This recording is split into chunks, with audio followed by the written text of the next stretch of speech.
Person deprived of money has right to be compensated by payment of interest. Supreme Court explains doctrine of restitution. The Supreme Court recently held that a person deprived of the use of money he was entitled to has the right to be compensated for the deprivation in the form of interest.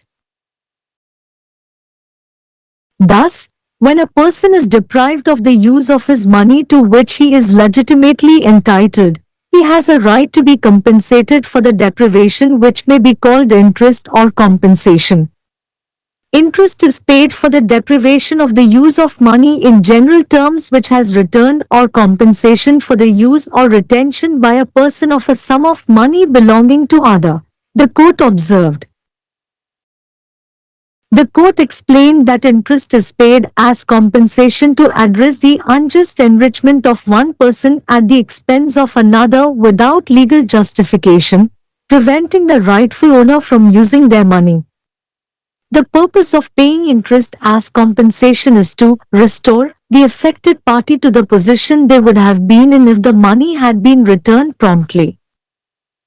The case. The bench comprising Justices J.B. Pardiwala and R. Mahadevan heard the case where the appellant was deprived of the e-stamp she purchased to purchase a property. The e-stamp paper purchased worth 28,10,000 rupees by the appellant was misplaced by the broker, due to which there was delay in purchasing the property as the appellant had to purchase another e-stamp paper. The appellant filed a police complaint reporting the loss of the e-stamp paper to the police and also published a newspaper notice informing about the loss. The appellant then filed an application before the collector claiming the refund of the e-stamp amount which was purportedly lost. The appellant argued that the department was unjustly enriched with the e-stamp paper amount without legal justification, due to which he was unable to make use of such e-stamp paper despite paying the amount for the same. Pursuant to the rejection of the refund of the e-stamp amount by the collector of stamps, the appellant approached the High Court.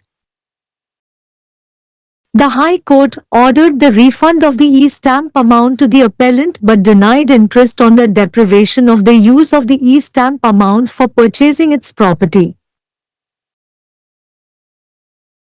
Following this, an appeal was preferred to the Supreme Court by the appellant, contending that he was entitled to an interest in the form of compensation for depriving him of making use of the e-stamp paper for purchasing the property.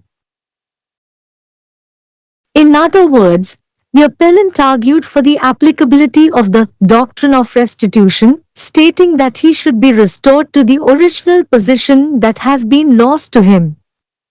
Decision. Finding merit in the appellant's contention, the court held that the appellant was entitled to interest over the refund of the e-stamp amount because he was deprived of the e-stamp money amount and was entitled to the benefit of the doctrine of restitution, which requires restoring to a party what has been lost due to wrongful retention of money.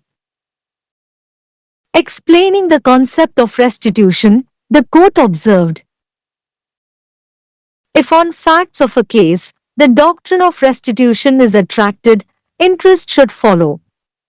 Restitution in its etymological sense means restoring to a party on the modification, variation or reversal of a decree or order what has been lost to him in execution of decree or order of the court or in direct consequence of a decree or order. The term restitution is used in three senses. Firstly, return or restoration of some specific thing to its rightful owner or status. Secondly, the compensation for benefits derived from wrong done to another, and thirdly, compensation or reparation for the loss caused to another. The court ruled that the appellants were entitled to interest on the refunded amount. The court relied on the principle that interest is a normal accretion on capital and is compensation for the deprivation of the use of money. It cited several precedents, including Authorized Officer Karnataka Bank v. MS RMS Granites PVT Limited and Secretary, Irrigation Department, Government of Orissa v. G.C. Roy, 1992, 1 SCC 508, to support the view that interest should be awarded when money is wrongfully retained. The respondents were directed to pay an amount of Rs 435,968, Rs 4,35,968 only, towards interest within a period of 2 months. Case title: Dr. Purnima Advani and ANR versus Government of NCT and ANR. பணம் இழந்த நபருக்கு வட்டி செலுத்துவதன் மூலம் ஈடு செய்ய உரிமை உண்டு. உச்சநீதிமன்றம் மறுசீரமைப்பு கோட்பாட்டை விளக்குகிறது. சமீபத்தில் உச்சநீதிமன்றம் தனக்கு உரிமையுள்ள பணத்தை பயன்படுத்த முடியாத ஒருவருக்கு வட்டி வடிவில் இழப்பீடு பெற உரிமை உண்டு என்று தீர்ப்பளித்தது. இவ்வாறு ஒரு நபர் சட்டப்பூர்வமாக உரிமையுள்ள தனது பணத்தை பயன்படுத்த முடியாத போது வட்டி அல்லது இழப்பீடு என்று அழைக்கப்படும் இழப்பீட்டிற்கு ஈடு செய்ய அவருக்கு உரிமை உண்டு. பொதுவாக திரும்பிய பணத்தை பயன்படுத்துவதை இழந்ததற்காகவோ அல்லது ஒரு நபர் மற்றொருவருக்கு சொந்தமான பணத்தை பயன்படுத்தியதற்காக அல்லது தக்கவைத்துக் கொள்வதற்காக இழப்பீடு பெற்றதற்காகவோ வட்டி வழங்கப்படுகிறது என்று நீதிமன்றம் குறிப்பிட்டது. சட்டப்பூர்வ நியாயமின்றி ஒரு நபர் மற்றொருவரின் இழப்பில் அநியாயமாக வளப்படுத்தப்படுவதை நிவர்த்தி செய்வதற்காக உரிமையாளரால் அவர்களின் பணத்தை பயன்படுத்துவதை தடுக்க வட்டி இழப்பீடாக வழங்கப்படுகிறது என்று நீதிமன்றம் விளக்கியது. இழப்பீடாக வட்டி செலுத்துவதன் நோக்கம் பணம் உடனடியாக திருப்பி அனுப்பப்பட்டிருந்தால் பாதிக்கப்பட்ட தரப்பினர் இருந்திருக்கும் நிலைக்கு மீட்டெடுப்பதாகும். வழக்கு நீதிபதிகள் ஜே.பி. பர்திவாலா மற்றும் ஆர். மகாதேவன் ஆகியோர் அடங்கிய அமர்வு மேல்முறையீட்டாளர் ஒரு சொத்தை வாங்குவதற்காக வாங்கிய மின்முத்திரை தாளை இழந்த வழக்கை விசாரித்தது. மேல்முறையீட்டாளர் 28,10,000 ரூபாய் மதிப்புள்ள மின்முத்திரை தாளை தரகர் தவறாக பயன்படுத்தியதால் சொத்தை வாங்குவதில் தாமதம் ஏற்பட்டது. மேல்முறையீட்டாளர் மற்றொரு மின் முத்திரை தாளை வாங்க வேண்டியிருந்ததால் சொத்தை வாங்குவதில் தாமதம் ஏற்பட்டது. மின் முத்திரை தாளை இழந்தது குறித்து காவல்துறைக்கு புகார் அளித்து இழப்பு குறித்து செய்தித்தாள் அறிவிப்பையும் வெளியிட்டார். பின்னர் மேல்முறையீட்டாளர் தொலைந்து போனதாக கூறப்படும் மின் முத்திரை தாளை திரும்பப் பெற கோரி ஆட்சியரிடம் ஒரு விண்ணப்பத்தை தாக்கல் செய்தார். சட்டப்பூர்வ நியாயமின்றி மின் முத்திரை தாளை அநியாயமாக பயன்படுத்தி துறை அநியாயமாக வளப்படுத்தப்பட்டதாகவும் அதன் காரணமாக அதற்கான தொகையை செலுத்திய போதிலும் அத்தகைய மின் முத்திரை தாளை அவர் பயன்படுத்த முடியவில்லை என்றும் மேல்முறையீட்டாளர் வாதிட்டார். முத்திரை தாளை சேகரிப்பவர் மின் முத்திரை தாளை திரும்பப் பெறுவதை நிராகரித்ததைத் தொடர்ந்து மேல்முறையீட்டாளர் உயர் நீதிமன்றத்தை அணுகினார். மேல்முறையீட்டாளருக்கு மின் முத்திரை தொகையை திரும்பப் பெற உயர்நீதிமன்றம் உத்தரவிட்டது. ஆனால் அதன் சொத்தை வாங்குவதற்கு மின் முத்திரை தொகையை பயன்படுத்துவதை இழந்ததற்கான வட்டியை மறுத்தது. இதைத் தொடர்ந்து சொத்தை வாங்குவதற்கு மின் முத்திரை தாளை பயன்படுத்துவதை தடுத்ததற்காக இழப்பீடு வடிவில் வட்டிக்கு தனக்கு உரிமை உண்டு என்று மேல்முறையீடு செய்தவர் உச்சநீதிமன்றத்தில் மேல்முறையீடு செய்தார். வேறு வார்த்தைகளில் கூறுவதானால் மேல்முறையீட்டாளர் தனக்கு இழந்த அசல் நிலைக்கு மீட்டெடுக்கப்பட வேண்டும் என்று கூறும் மீட்டெடுப்பு கோட்பாட்டின் பொருந்தக்கூடிய தன்மைக்காக வாதிட்டார். தீர்வு மேல்முறையீட்டாளரின் வாதத்தில் தகுதியை கண்டறிந்த நீதிமன்றம் மேல்முறையீட்டாளருக்கு மின் முத்திரை தொகையை திரும்பப் பெறுவதில் வட்டிக்கு உரிமை உண்டு என்றும் பணத்தை தவறாக வைத்திருப்பதால் இழந்ததை ஒரு தரப்பினருக்கு மீட்டெடுப்பதை கோரும் மறுசீரமைப்பு கோட்பாட்டின் நன்மைக்கு உரிமை உண்டு என்றும் தீர்ப்பளித்தது. மறுசீரமைப்பு என்ற கருத்தை விளக்கி நீதிமன்றம் பின்வருமாறு குறிப்பிட்டது. ஒரு வழக்கின் உண்மைகளின் அடிப்படையில் மறுசீரமைப்பு கோட்பாடு ஏற்கப்பட்டால் வட்டி பின்பற்றப்பட வேண்டும். மறுசீரமைப்பு என்பது அதன் சொற்பிறப்பியல் அர்த்தத்தில் ஒரு ஆணை அல்லது உத்தரவை மாற்றியமைத்தல், மாற்றம் செய்தல் அல்லது மாற்றியமைத்தல் ஆகியவற்றின் அடிப்படையில் ஒரு தரப்பினருக்கு நீதிமன்றத்தின் ஆணை அல்லது உத்தரவை நிறைவேற்றுவதில் அல்லது ஒரு ஆணை அல்லது உத்தரவின் நேரடி விளைவாக இழந்ததை மீட்டெடுப்பதாகும். மீட்டெடுப்பு என்ற சொல் 3 அர்த்தங்களில் பயன்படுத்தப்படுகிறது. முதலாவதாக, ஒரு குறிப்பிட்ட பொருளை அதன் உரிமையாளருக்கோ அல்லது அந்தஸ்துக்கோ திருப்பி அனுப்புதல். இரண்டாவதாக, மற்றொருவருக்கு செய்யப்பட்ட தவறுகளிலிருந்து பெறப்பட்ட நன்மைகளுக்கான இழப்பீடு. மற்றும் மூன்றாவதாக, மற்றொருவருக்கு ஏற்பட்ட இழப்புக்கான இழப்பீடு.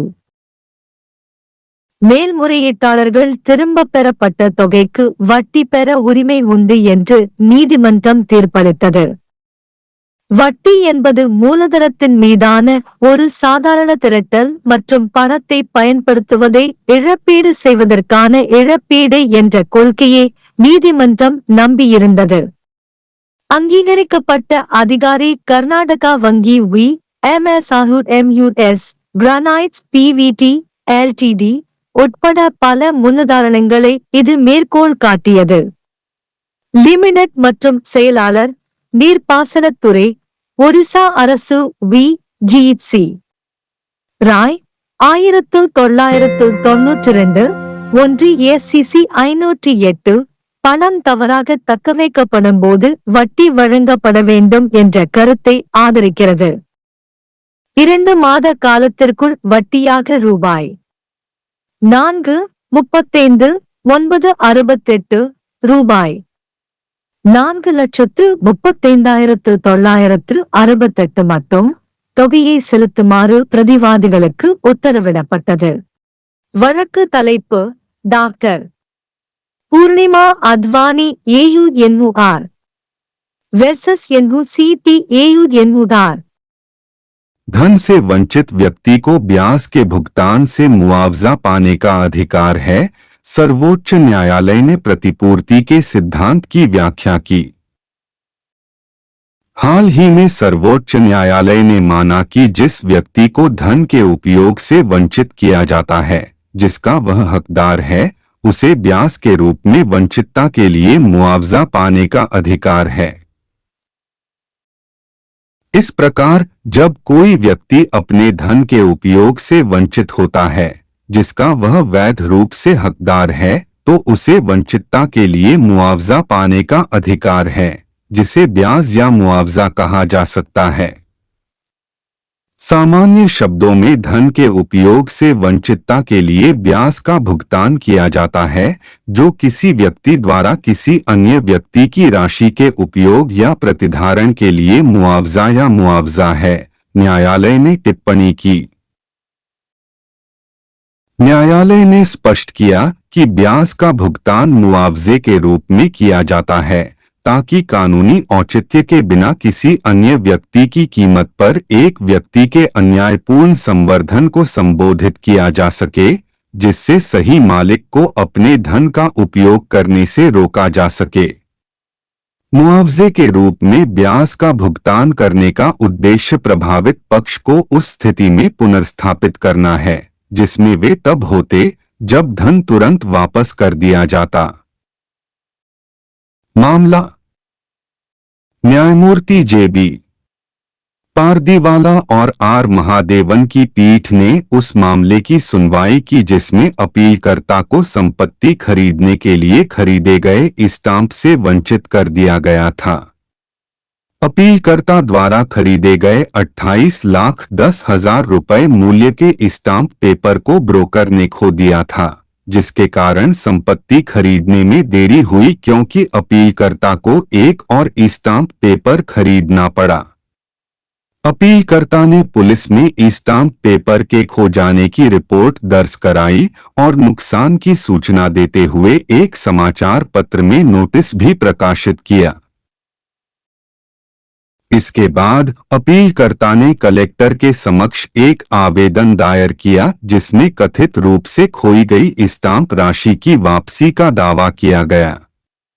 अपीलकर्ता ने तर्क दिया कि विभाग को बिना किसी कानूनी औचित्य के स्टाम्प पेपर की राशि से अनुचित रूप से समृद्ध किया गया था, जिसके कारण वह इसके लिए राशि का भुगतान करने के बावजूद ऐसे स्टाम्प पेपर का उपयोग करने में असमर्थ था। स्टाम्प कलेक्टर द्वारा स्टाम्प राशि की वापसी से इनकार किए जाने के बाद अपीलकर्ता ने उच्च न्यायालय का दरवाजा खटखटाया। उच्च न्यायालय ने अपीलकर्ता को स्टाम्प राशि वापस करने का आदेश दिया, लेकिन अपनी संपत्ति खरीदने के लिए स्टाम्प राशि के उपयोग से वंचित करने पर ब्याज देने से इनकार कर दिया। इसके बाद अपीलकर्ता द्वारा सर्वोच्च न्यायालय में अपील की गई, जिसमें कहा गया कि संपत्ति खरीदने के लिए स्टाम्प पेपर का उपयोग करने से वंचित करने के लिए वह मुआवजे के रूप में ब्याज पाने का हकदार है। दूसरे शब्दों में, अपीलकर्ता ने पुनर्स्थापना के सिद्धांत की प्रयोज्यता के लिए तर्क दिया, जिसमें कहा गया कि उसे उस मूल स्थिति में बहाल किया जाना चाहिए जो उसने खो दी है। निर्णय। अपीलकर्ता के तर्क में योग्यता पाते हुए न्यायालय ने माना कि अपीलकर्ता स्टाम्प राशि की वापसी पर ब्याज पाने का हकदार था, क्योंकि उसे स्टाम्प राशि से वंचित किया गया था और वह प्रतिपूर्ति के सिद्धांत के लाभ का हकदार था, जिसके तहत गलत तरीके से धन रखने के कारण जो कुछ खो गया है उसे पक्षकार को वापस करना आवश्यक है। प्रतिपूर्ति की अवधारणा को स्पष्ट करते हुए न्यायालय ने कहा, यदि किसी मामले के तथ्यों के आधार पर प्रतिपूर्ति का सिद्धांत लागू होता है तो ब्याज का पालन किया जाना चाहिए। प्रतिपूर्ति का अर्थ है किसी डिक्री या आदेश के संशोधन, परिवर्तन या उलटफेर पर पक्षकार को वह सब वापस करना जो न्यायालय के डिक्री या आदेश के निष्पादन में या डिक्री या आदेश के प्रत्यक्ष परिणाम में उसके द्वारा खोया गया है। प्रतिपूर्ति शब्द का प्रयोग 3 अर्थों में किया जाता है। पहला, किसी विशिष्ट वस्तु को उसके वास्तविक स्वामी या स्थिति को वापस करना। दूसरा, किसी अन्य के साथ गलत तरीके से किए गए लाभ के लिए प्रतिपूर्ति। और तीसरा, किसी अन्य को हुई हानि के लिए प्रतिपूर्ति या प्रतिपूर्ति।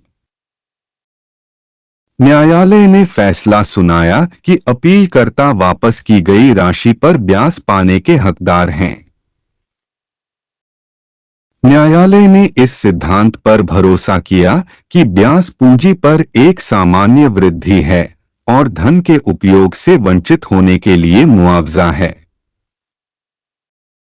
इसने कई मिसालों का हवाला दिया, जिसमें प्राधिकृत अधिकारी कर्नाटक बैंक बनाम messrs RMS granites private limited और सचिव सिंचाई विभाग उड़ीसा सरकार बनाम GC रॉय 1992 एक SCC 508 शामिल हैं, जो इस दृष्टिकोण का समर्थन करते हैं कि जब धन गलत तरीके से रोक लिया जाता है तो ब्याज दिया जाना चाहिए। प्रतिवादियों को 2 महीने की अवधि के भीतर ब्याज के रूप में 4,35,968 रुपये 4,35,968 रुपये मात्र का भुगतान करने का निर्देश दिया गया। केस का शीर्षक डॉक्टर पूर्णिमा आडवाणी और अन्य बनाम NCT सरकार और अन्य।